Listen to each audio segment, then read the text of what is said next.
Income from house property में जो मकान फुली लेट आउट होते हैं, फुली लेट आउट हाउस का ही अपन पढ़ रहे थे, और फुली लेट आउट हाउस में अपन यहाँ तक पढ़ लिए थे कि उसमें क्या क्या डिडक्शन माइनस होती है। तो एक पढ़े थे अपन स्टैंडर्ड डिडक्शन, और दूसरा पढ़े थे interest on loan. Interest on loan का डिडक्शन पूरा आपको समझा रहे थे कि इंटरेस्ट ऑन लोन का डिडक्शन कैसे कैसे मिलता है। यदि लोन आपने वापस नहीं किया है तो प्रीवियस ईयर का पूरा इंटरेस्ट का डिडक्शन मिलेगा, प्रीवियस ईयर का पूरा, और कंस्ट्रक्शन पीरियड का कितना बताए थे?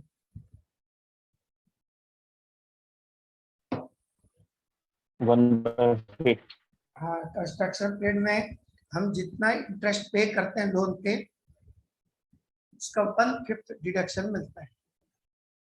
तो इसको एक बार समझ लीजिए, ये कैसे कैलकुलेट करते हैं। Interest on loan of construction period, construction period का कैसे कैलकुलेट करते हैं वो आपको एक बार बता रहा हूँ मैं एग्जाम्पल लिखकर।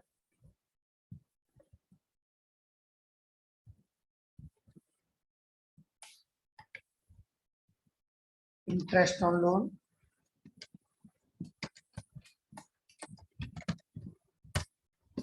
मान लो आपको क्वेश्चन में दिया हुआ है कि लोन हमने लिया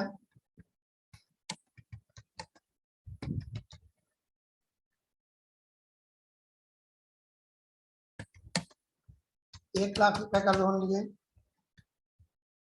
कब लिए वो भी आपको डेट दी हुई है, ऑन 1 अगस्त 2016 को लोन लिए,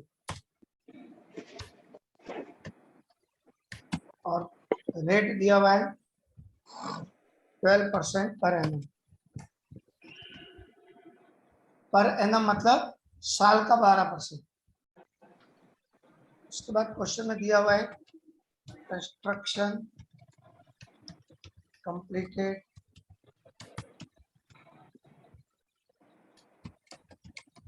ऑन, कंस्ट्रक्शन कंप्लीट हुआ है, मान लीजिए आपको दिया हुआ है 1 नवंबर 2018, 2018 को कंस्ट्रक्शन कंप्लीट हुआ है, समझ लीजिए। उसके बाद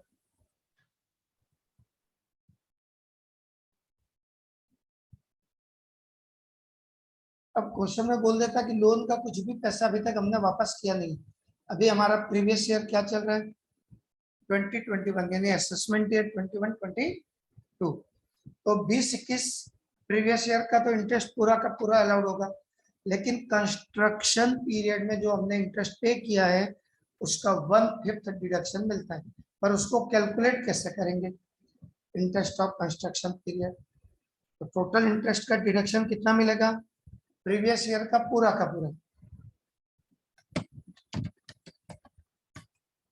इंटरेस्ट ऑफ प्रीवियस ईयर 2020-21 पूरा आ जाएगा 1 लाख का 12%,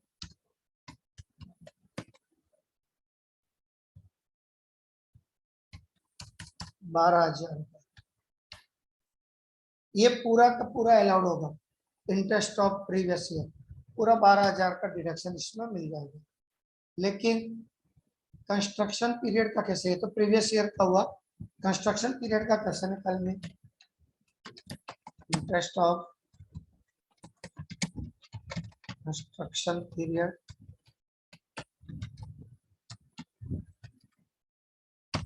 दो ही डिडक्शन मिलती है हाउस प्रॉपर्टी में एनुअल वैल्यू में से, एक स्टैंडर्ड डिडक्शन, दूसरा interest on loan. Interest on loan आपने अभी तक पे नहीं किया है वापस, तो जितना प्रीवियस ईयर का इंटरेस्ट बनता है वो पूरा का पूरा, और कंस्ट्रक्शन पीरियड का जितना इंटरेस्ट बनता है उसका 1/5। तो इंटरेस्ट ऑफ कंस्ट्रक्शन पीरियड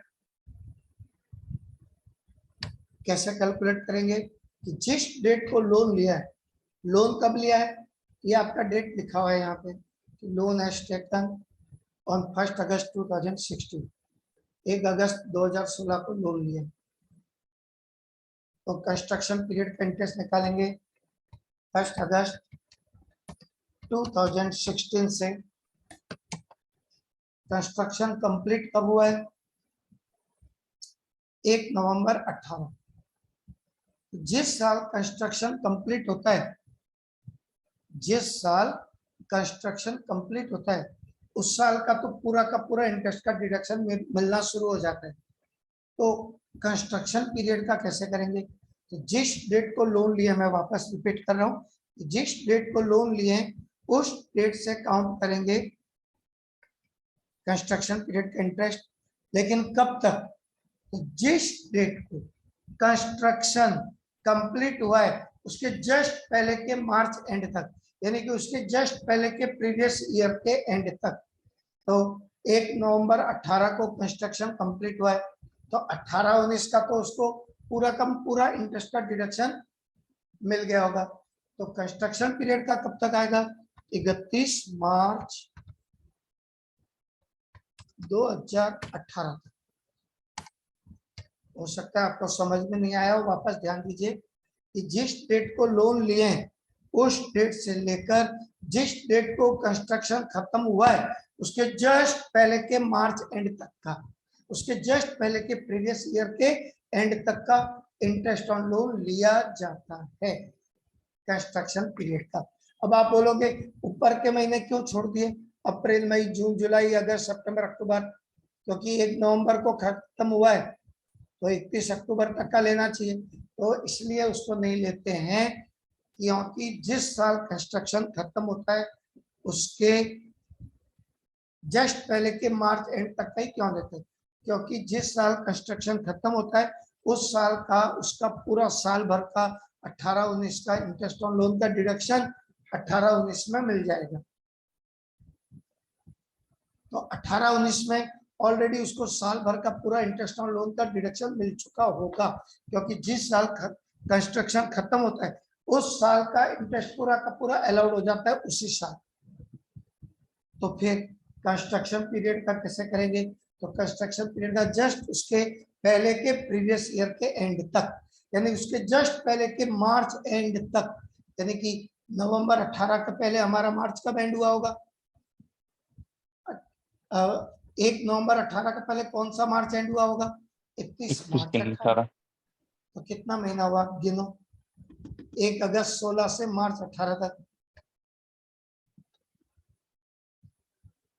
8 महीना, 1 साल 8 महीने सर। 2016-17 के कितने महीने हो गए, अगस्त 16 से मार्च 17 तक, अगस्त सितंबर अक्टूबर नवंबर दिसंबर जनवरी फरवरी मार्च, 8 महीने, बिल्कुल सही बताया आपने। 12-20।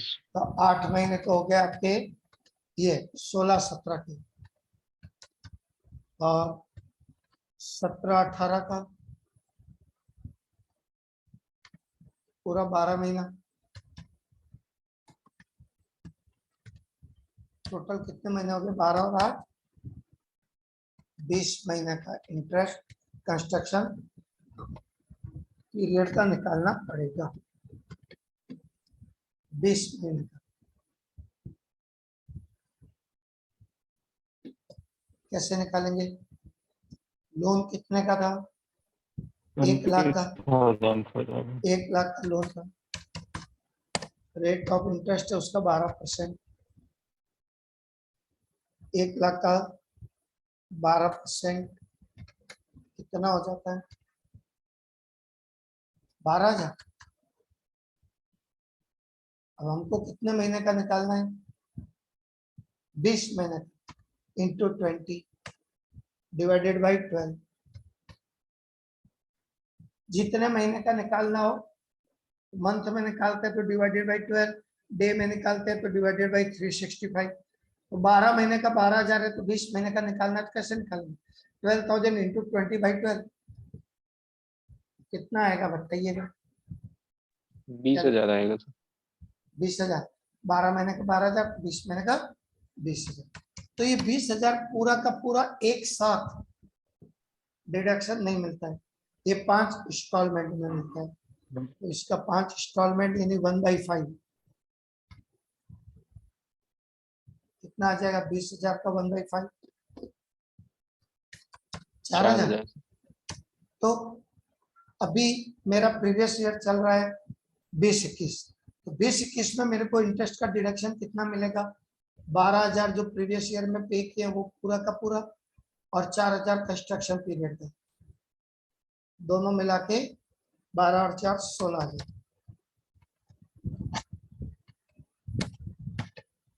ये इतना इंटरेस्ट ऑन लोन का डिडक्शन मिलेगा 16,000। इसमें मेन वही समझना रहता है कि कंस्ट्रक्शन पीरियड का कैसे निकालते हैं। तो जिस डेट को कंस्ट्रक्शन खत्म होता है उसके जस्ट पहले के मार्च एंड तक।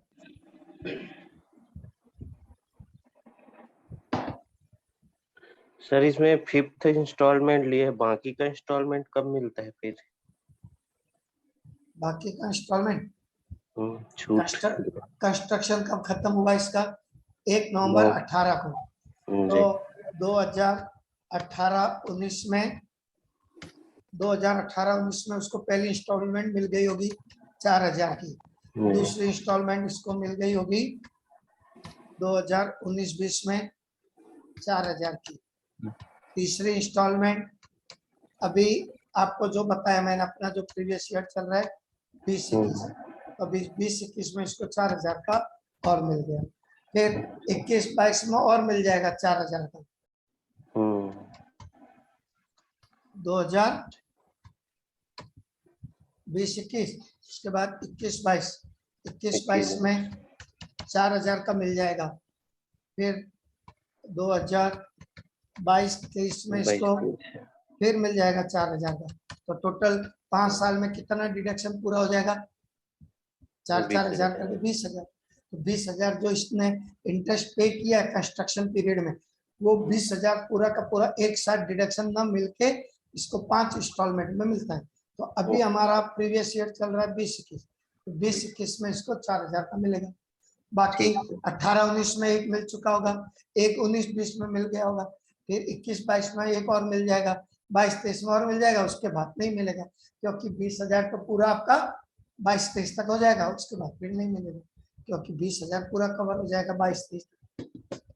क्लियर?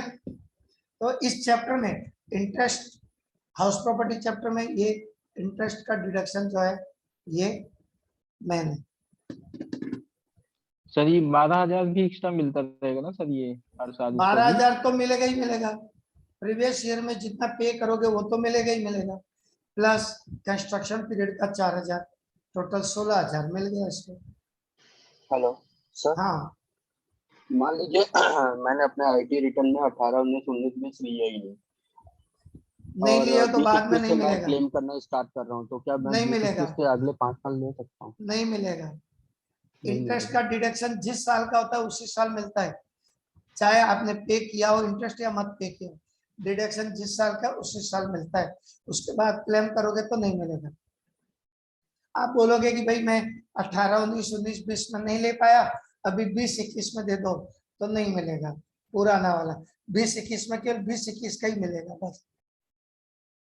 और म्युनिसिपल टैक्स का जो डिडक्शन होता है वो जब पे करते हैं तब मिलता है, वो पे नहीं करोगे जब तक नहीं मिलेगा। तो ये हम 4 टाइप के मकान बताए थे, फुली लेट आउट, फिर फुली सेल्फ ऑक्यूपाइड, अभी तक हम केवल फुली लेट आउट ही पढ़े, अब हम सेकंड वाला स्टार्ट करेंगे, फुली सेल्फ ऑक्यूपाइड हाउस।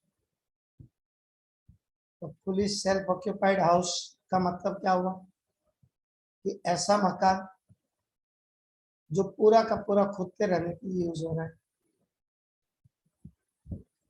इसके पहले अपन अभी फुली लेट आउट पढ़ रहे थे कि ऐसा मकान जो फुली लेट आउट है, उसका हम अलग अलग कई सारे उसमें पढ़े ना, कि जब मकान खाली रहता है तो क्या डिडक्शन है, ये उसका कंप्लीट फॉर्मेट दे दिया फुली लेट आउट का, कि सबसे पहले ग्रॉस एनुअल वैल्यू निकालो, एक्सपेक्टेड रेंट और एक्चुअल रेंट जो दोनों में ज्यादा होता है, फिर म्युनिसिपल टैक्स माइनस कर दो, यदि ओनर पे करता है तो फिर minus standard deduction 30% of annual value, फिर माइनस इंटरेस्ट ऑन लोन, तो इनकम फ्रॉम हाउस प्रॉपर्टी आ जाता है, बस और कुछ नहीं इसमें।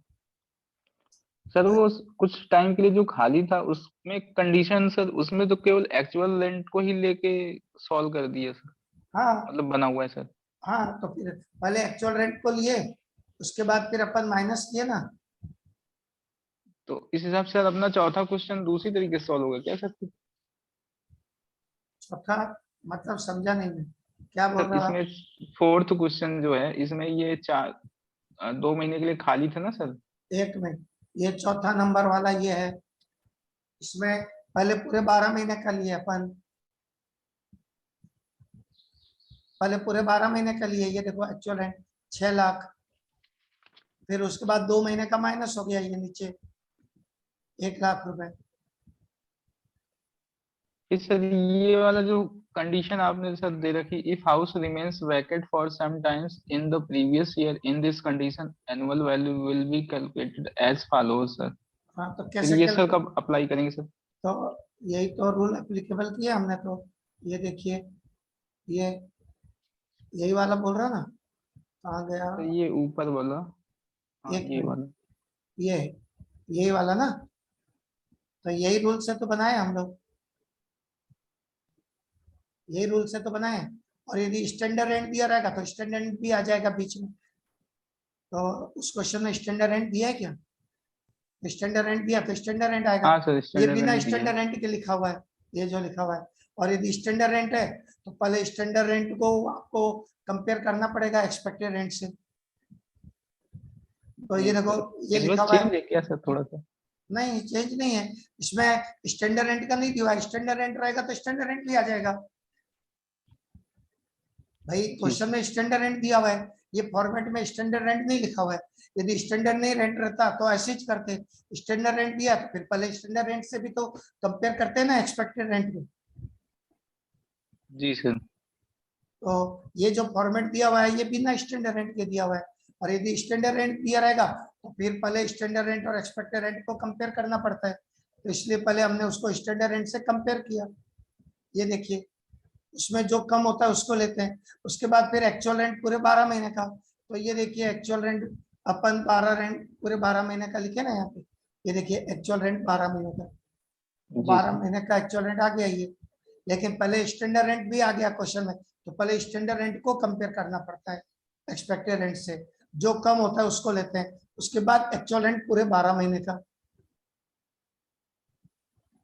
तो यहाँ पर मैंने जो नोट्स दिया हुआ है, तो यहाँ पे आपको ये देखना है कि यदि स्टैंडर्ड रेंट दिया रहेगा तो पहले स्टैंडर्ड रेंट को, जो अपन पहले पढ़ चुके हैं ऊपर में कि भाई स्टैंडर्ड रेंट दिया हो तो पहले स्टैंडर्ड रेंट को कंपेयर करना पड़ता है एक्सपेक्टेड रेंट से। तो आप उसमें एक चीज और जोड़ सकते हैं कि क्वेश्चन में कभी भी स्टैंडर्ड रेंट दिया रहेगा तो आपको यहाँ पर स्टैंडर्ड रेंट भी ध्यान रखना है, उसके बाद फिर आगे ये वैसा का वैसे ही बनेगा। तो आपको कंफ्यूजन इसलिए हो गया होगा कि यहाँ पर स्टैंडर्ड रेंट नहीं लिखा हुआ था, आप ये फॉर्मेट नहीं देख सर, रहे वो थे ना। पिछले साल वाली नोट्स है ना, तो सर उसमें ग्रॉस एनुअल वैल्यू के नीचे actual rent of let out period sir इतना दे रखा है, इसके बाद minus municipal tax paid by owner अच्छा, फॉर एनी उसमें ईयर। डायरेक्ट 10 महीने का ले लिए होंगे, हाँ तो हाँ सर। हाँ, तो आप ये नए वाले नोट्स के हिसाब से कीजिएगा। जी सर, इसको पेंट करेंगे सर। अच्छा, आपके पास पुराना प्रिंट आउट होगा लास्ट ईयर वाला। जी सर। अब इसके बाद आगे का notes,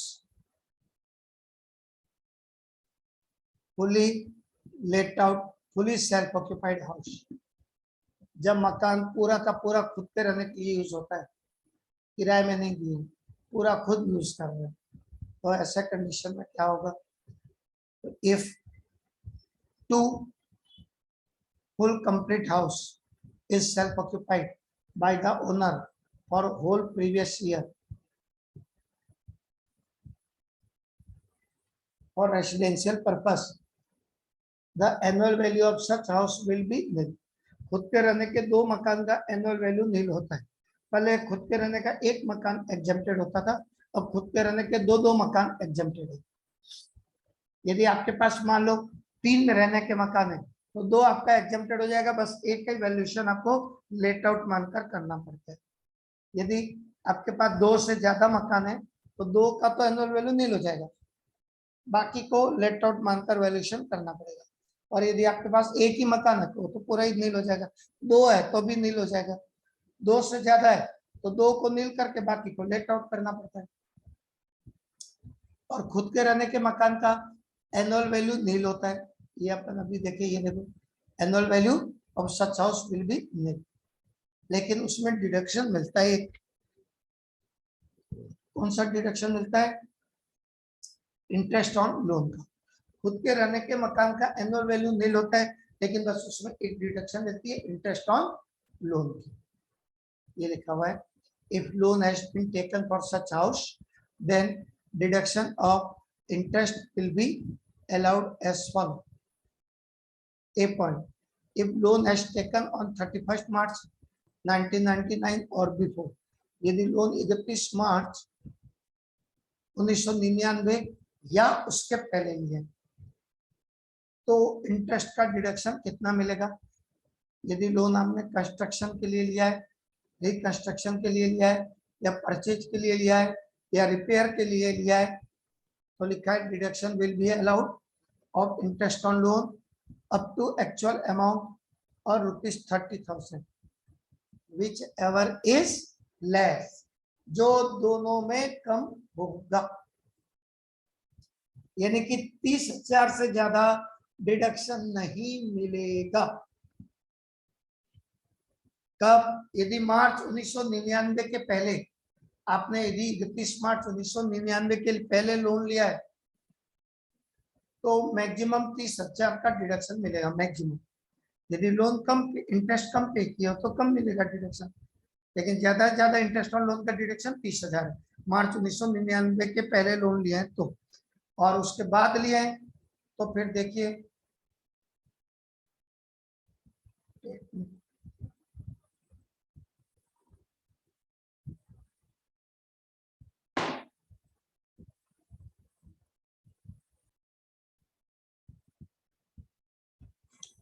if own house is constructed or purchased after 31st March 1999, then deduction of interest on loan will be allowed up to ₹2 lakh, मतलब एक्चुअल इंटरेस्ट या फिर 2 लाख रुपए, जो दोनों में कम, यानी कि मैक्सिमम लिमिट 2 लाख रुपए हो गई।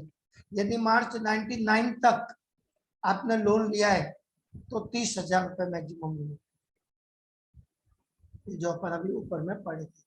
लेकिन मार्च 99 के बाद लिए तो मैक्सिमम लिमिट 2 लाख है, लेकिन ये 2 लाख रुपए केवल इंटरेस्ट मकान के कंस्ट्रक्शन, लोन मकान के कंस्ट्रक्शन या परचेज के लिए लिया है। तो यदि आपने लोन मकान को बनाने या खरीदने के लिए लिए हैं तो मैक्सिमम लिमिट 2 लाख है। यदि आपने रिकंस्ट्रक्शन या रिपेयर के लिए या इम्प्रूवमेंट के लिए, उसमें कुछ इम्प्रूवमेंट करवाना है, उसके लिए लोन लिए हैं तो फिर मार्च 99 के बाद भी लिए हो तो भी 30,000।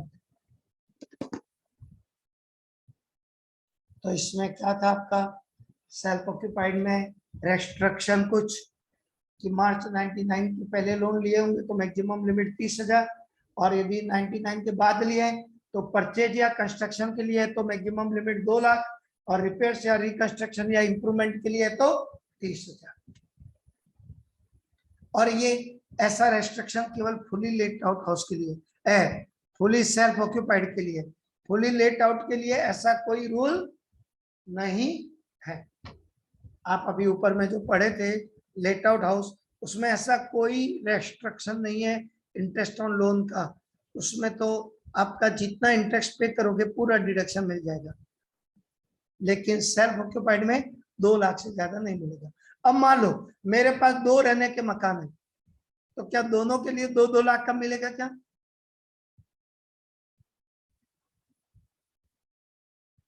यदि मेरे पास दो रहने के मकान हैं तो दोनों का एनुअल वैल्यू तो नील होगा, लेकिन इंटरेस्ट ऑन लोन का डिडक्शन मैक्सिमम लिमिट दोनों के लिए 2-2 लाख होगी क्या अलग अलग, या दोनों मकान का मिला के 2 लाख है? कुछ आइडिया है आप लोगों को?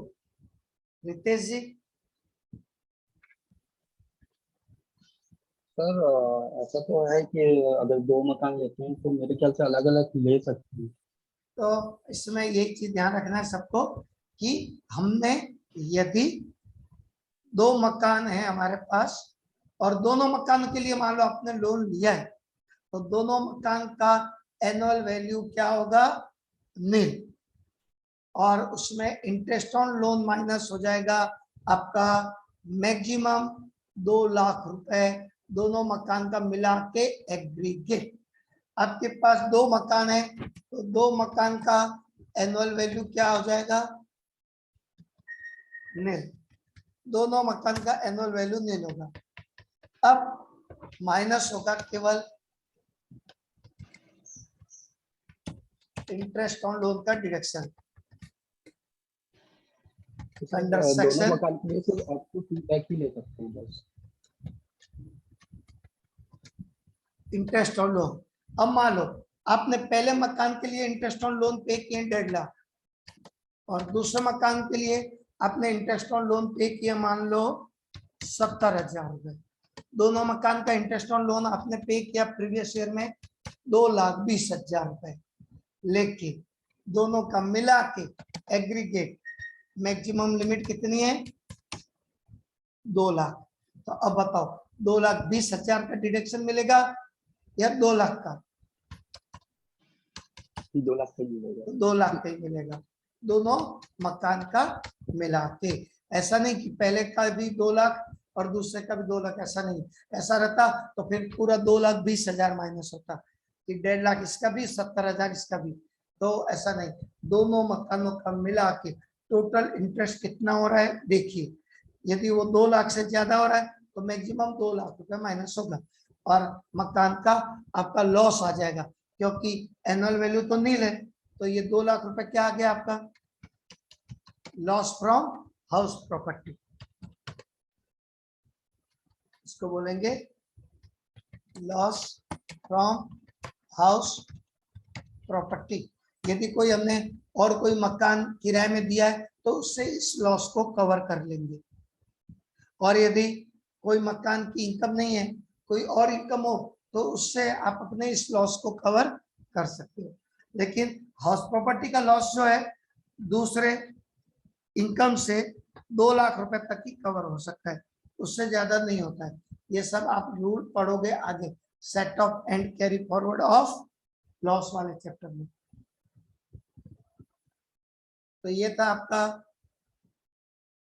कि सेल्फ ऑक्यूपाइड हाउस में मैक्सिमम डिडक्शन जो है वो 2 लाख रुपए तक है, परचेज या कंस्ट्रक्शन है। तो रिपेयर या रिकंस्ट्रक्शन होता तो 30,000 रुपए मिलेगा, भले वो मार्च 99 के बाद है तो भी। अब इसमें क्या नोट लिखा हुआ है?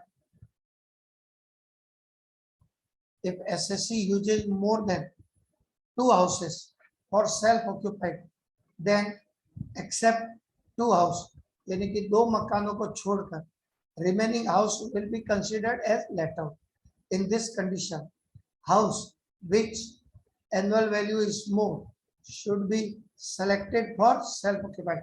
जिसका वैल्यू ज्यादा होगा उसको एग्जम्प्ट करना चाहिए।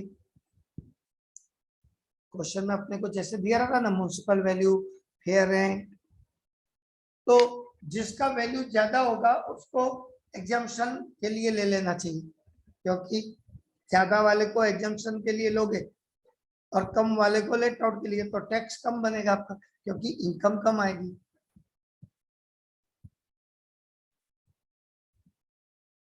House which is partly self-occupied by owner for full year and partly let out for full year, मतलब आपके पास कोई मकान है, उस मकान का कुछ पोर्शन खुद यूज कर रहे हैं और कुछ पोर्शन किराए में दे दिए।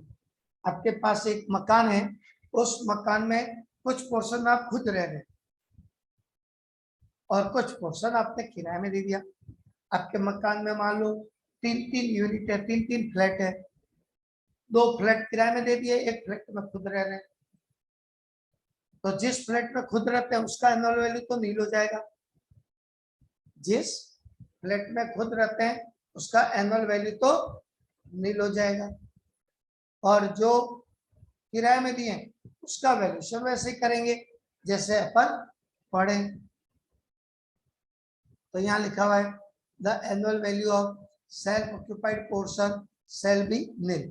सेकंड पॉइंट लिखा हुआ है annual value of let out portion will be calculated as follow. हर मकान का एनुअल वैल्यू निकालने के लिए पहले अपन क्या निकालते थे, ग्रॉस एनुअल वैल्यू, जो ऊपर में पढ़ चुके हो आप, और जो लोग नहीं पढ़े उनको वीडियो भी भेज चुका हूं मैं। Expected rent of let out portion, सबसे पहले जितना पोर्शन आपने किराए में दिया है उतने पोर्शन का एक्सपेक्टेड रेंट निकालोगे। एक्सपेक्टेड रेंट किसको बोलते हैं, म्युनिसिपल वैल्यू और फेयर रेंट, जो दोनों में फेयर रेंट ज्यादा। Fair market value. हाँ जी, फेयर मार्क, उसका जो फेयर रेंट है कि भाई हमारे ये मकान कितने रुपए किराए में दिया जा सकता है इस एरिया में, वो उसका फेयर रेंट। और म्युनिसिपल वैल्यू जो म्युनिसिपैलिटी डिटरमाइन करती। अब पूरे मकान का म्युनिसिपल वैल्यू मान लो 1,60,000 दिया हुआ और आपने 50% पोर्शन ही किराए में दिया है, 50% खुद यूज कर रहे, तो यहाँ पर अपन एक्सपेक्टेड रेंट कितना लेंगे, 50% का। जैसे म्युनिसिपल वैल्यू पूरे मकान का 1,60,000 है तो आधे मकान का 80,000 ही लेंगे जितना आपने किराए में दिया है, क्योंकि यहाँ लिखा है ना expected rent of let out portion. जितना पोर्शन आपने लेट आउट किया, जितना पोर्शन किराए में दिया उतने का ही यहाँ पर एक्सपेक्टेड रेंट लेंगे, म्युनिसिपल वैल्यू और फेयर रेंट। आधा मकान किराए में दिया तो आधे ही मकान का लेकर कंपेयर करेंगे, जो दोनों में ज्यादा होगा, म्युनिसिपल वैल्यू और फेयर रेंट। उसके बाद actual rent late out portion, तो क्वेश्चन में ऑलरेडी एक्चुअल रेंट तो लेट आउट पोर्शन का ही दिया रहेगा, जितना पोर्शन आप किराए में दोगे उतने का ही तो क्वेश्चन में रेंट दिया रहेगा, एक्चुअल रेंट। और मान लो क्वेश्चन में स्टैंडर्ड रेंट दे देगा तो यहाँ पे स्टैंडर्ड रेंट नहीं लिखा है। यदि मान लो क्वेश्चन में स्टैंडर्ड रेंट दे देगा तो पहले expected rent of let out portion और standard rent of let out portion दोनों को कंपेयर करेंगे, दोनों में जो कम होगा, दोनों में से जो कम होगा, हाँ विच और लेस, जो कम होता है उसको, उसके बाद फिर उसको कंपेयर करेंगे एक्चुअल रेंट से, उसमें फिर जो ज्यादा हो उसको लेते हैं, विच एवरेज हायर। उसके बाद म्युनिसिपल टैक्स, स्टैंडर्ड रेंट को भी तो आधा कर देंगे ना अगर 50%। हाँ जितना पोर्शन आप लेट आउट किया उतने का ही देंगे, आधा पोर्शन किराए में दिया तो आधे का ही देंगे।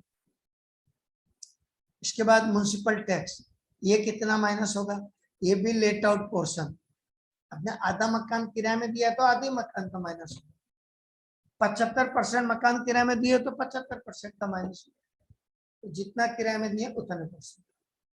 तो उसके बाद एनुअल वैल्यू आ जाएगी आपकी, और ये annual value late out portion की आ गई। उसके बाद स्टैंडर्ड डिडक्शन तो मिलेगा ही मिलेगा, ये तो फिक्स है कि मकान किराए में दिए मतलब स्टैंडर्ड डिडक्शन मिलेगा ही मिलेगा। हाँ एनुअल वैल्यू यदि कभी माइनस में आ गया, मान लो आपने म्युनिसिपल टैक्स ज्यादा पे कर दिया, 5 साल का एक साथ पे कर दिया और उसके कारण कहीं एनुअल वैल्यू माइनस में आ गई तो स्टैंडर्ड डिडक्शन नहीं मिलेगा, क्योंकि माइनस में आएगा तो माइनस का कैलकुलेट नहीं होता है standard deduction.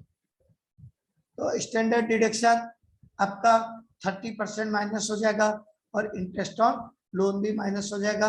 Interest on loan भी क्या लिखा हुआ है, लेट आउट पोर्शन, जितना पोर्शन आप किराए में दिए हो उसका लेट आउट पोर्शन का। इसके बाद इनकम फ्रॉम हाउस प्रॉपर्टी आपकी आ जाएगी। अब annual value of self occupied portion, self occupied portion का एनुअल वैल्यू कितना होगा, सेल्फ ऑक्यूपाइड का एनुअल वैल्यू कितना होगा, नील। ये देखो यहाँ नीचे लिखा है नील। उसके बाद annual value of self occupied तो नहीं लिख दिया। उसके बाद interest on loan, interest on loan deduction यदि कंस्ट्रक्शन और परचेज के लिए तो मैक्सिमम लिमिट 2 लाख, और यदि रिपेयर या रिकंस्ट्रक्शन या उसके लिए है तो 30,000। सेल्फ ऑक्यूपाइड में कंस्ट्रक्शन है, इंटरेस्ट ऑन लोन का 2 लाख रुपए है मैक्सिमम, परचेज या कंस्ट्रक्शन के लिए है तो, रिपेयर या रिकंस्ट्रक्शन के लिए है तो 30,000। तो आपका ये इनकम फ्रॉम हाउस प्रॉपर्टी आ जाएगा। इसको बाहर माइनस में लिख देंगे, ये माइनस में लिखना पड़ेगा क्योंकि ये जो आएगा वो माइनस में आएगा आपका, तो इसको माइनस में लिख देंगे ब्रैकेट में। तो उसको माइनस कर दोगे इनकम फ्रॉम हाउस प्रॉपर्टी से, तो ये taxable income from house property आ जाएगी। तो ये था सेल्फ ऑक्यूपाइड, कुछ पोर्शन और कुछ पोर्शन लेटर इसके लिए। अब चौथा लास्ट, और एक बार आप लोगों को वाई ज्वाइन करना है ना, वापस एक बार रिवर वापस ज्वाइन करना, क्योंकि ये 40 मिनट का सेशन जूम में ये खत्म हो रहा है। तो आपको वापस एक बार रिटर्न ज्वाइन कीजिए।